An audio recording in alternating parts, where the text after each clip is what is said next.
Հայկական խոսքը ասում կա ասելով բերանը չի քաղցրանում։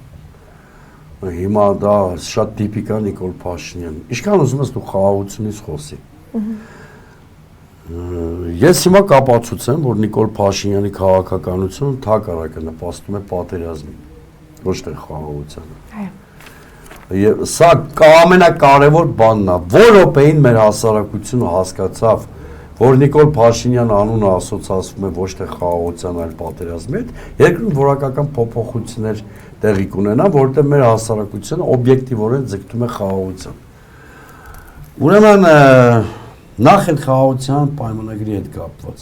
Մենք ընդունել ենք Ադրբեջանի բոլոր պահանջները, այդ 17 կետերը ըստ էության ադրբեջանական օրակարգով են ձևավորվել, բայց Ադրբեջանը հրաժարվում է ստորագրել նույնիսկ իր պարտադրանքով ձևավորված փաստաթուղթը։ Պաշտոնապես երկու պահանջ ներկայացնում, լրացուցիչ, ոչ պաշտոնապես մոտ 1 տասնյակ։ Այո։ Հետևաբար, հա դու ասա որ խաղաղությունը ձգտում, խաղաղությունը միակողմանի ակտ չի։ Մանավանդ որ քեզանից անգամներով ուժեղ պետություն, ըստ դեպքում Ադրբեջանը, որից կախված է խաղաղություն կլինի թե չէ, ըստ էության հրաժարվում է այդ խաղաղության պայմանագրի ստորագրել։ Շատ ենք անդրադարձել ինչ պատճառներով, կարճ ասենք, որտեղ Հայաստանից ավելին կորցելու ակնկալիք ունի։ Սա մեկ։ Երկրորդը սա բանի մասով ասեցինք։ Երկրորդը հիմա գանք այն թեզին, թե ինչու եմ ես պնդում, որ Նիկոլ Փաշինյանը Հայաստանը մոտեցնում է նոր պատերազմին, ոչ թե խաղաղությանը։ Տեսեք Ադրբեջանի երկու պաշտոնական նախապայմաններից մեկը որն է։ Սահմանադրության փոփոխության հարցը։ Այո։ Իսկ ինչ են ասում Ադրբեջանի պաշտոնյաները։ Առնվազն երկու մարդ, Ջեյհուն Բայրամովը, արտգործնախարար, արտգործնախարար եւ հատուկ հանձնարարությունների գծով դեսպան Էլչին Ամիրբեկովը ասում են, որ 2022 թվականից Հայաստանի Սահմանադրության փոփոխության հարցը դարձել է բանակցային գործընթացի մաս։ Սա ինչ է նշանակում, որ 2022 թվականին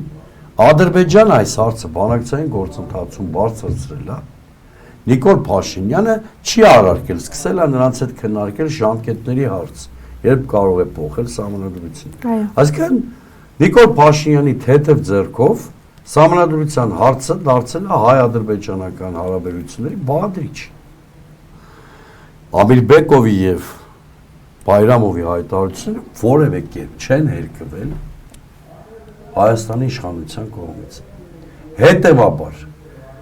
երբ որ դու քո երկրի սահմանադրության հարցը դարձնում ես որևէ այլ երկրի հետ հարաբերության համատեքստի մաս, դու կորցնում ես քո ինքնիշխանությունը։ Նշանակում է մի հատ օտար երկիր, այն էլ թշնամական, կարող է ձևակերպել, ձևավորել իրավաքաղաքական կոնստրուկցիայի ենթարկել քո ներքին հարաբերությունները։ Ինչ որ տեղի ունեցել։ Այո, տարածաշրջանին պետք է համապատասխանի եւ չհատասի խաղաղության։ Չէ, անցած շաբաթ էլ շատ բացահայտորեն առաջին անգամ նման բացահայտ ձևով ասաց, որ այդ հղումը պիտի համվի։ Այո, որովհետեւ դա պետության չգոյության մասին է։ Հիմա ինքնության ոչնչացման։ Լուրջ չվերաբերվենք։ Հիմա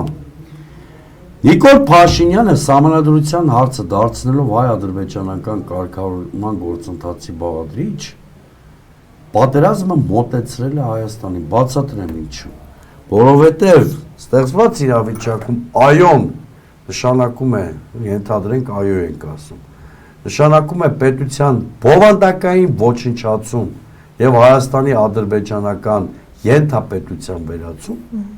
Իսկ եթե մեր ժողովուրդը կանխատեսելուրեն այդպես էլ լինելու է, արժանապատիվ գտնվի եւ ոչ ասի այդ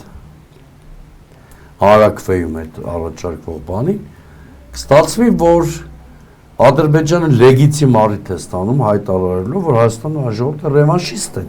Դեռ կրկնում եմ, Փաշինյանը համաձայնել է, որ այդ հարցը դառնա բանակցային գործընթացի քննարկման թեմա։ Հիմա նման պարագայում քաղաքական ուժերի խնդիրն է լինելու ոչ թե ոչի ճամբարում դիրքավորվել է, որը կարող է պատերազմի առիթ տալ, հա, կազուս բելի, այլ բովանդակ մեր բոլոր ուժերը կենտրոնացնել եւ այնպես անել, որ այս գործընթացը ընդհանրապես տապալվի, սահմանադրական ռեֆորմ կոչված եւ բանը հանրակրվեին չհասնի։ Սա պիտի քաղաքական ուժերի թիվի մեկ խնդիրը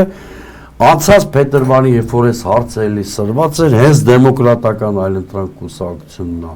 ապահովել այս հարցի շուրջ հանրային եւ քաղաքական շատ մեծ կոնսոլիդացիա, մենք երկու զանգվածային շատ մեծ դալիճային հավաք ենք կազմակերպել, որ քաղաքական ամեն ամբողջ պոլիտրան ներկա էր եւ կոնսենսուս կար, նաեւ դրա հետևանքով է որ իշխանությունները իրենց խոսույթում, բանում մի քիչ նահանջ արեցին։ Հիմա մենք մոտակա օրերին թերևս հաջորդ շաբաթ կներկայացնենք մեր բանը ճանապարհային քարտեզը էլի այս հարցով քաղաքական կոնսոլիդացիա ապահովելու համար։